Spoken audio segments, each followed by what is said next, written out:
last few years, cable wakeboarding changed a lot. It got way more attractive for the spectators. It's one of the biggest up and coming sports. There's more cables popping out around the world every day. A little bit comparing to skateboarding, snowboarding and surfing.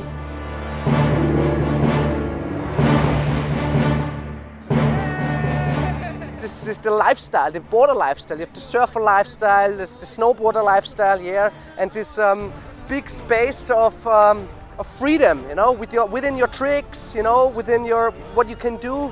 The limits are open.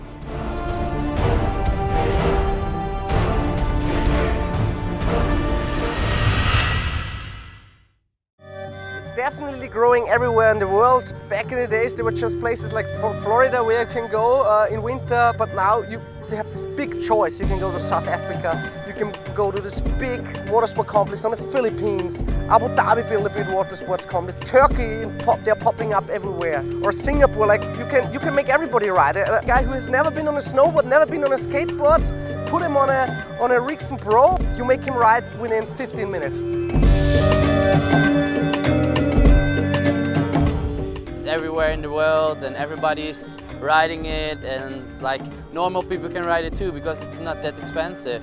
It's not that you need to have a boat. If you see it, you want to try it, and everybody can try it. So it's so good for the revolution of the sport. Still a sport what everybody can do. Yeah, you can be 50, 60 year old, yeah, or you can be 5, 6, 7 year old, yeah, because it's still an extreme sport with a lot of free space for different variations, but it's in a soft environment, you know, it's not on dirt, it's not on concrete, yeah, it's still on water, yeah, and that makes it just beautiful.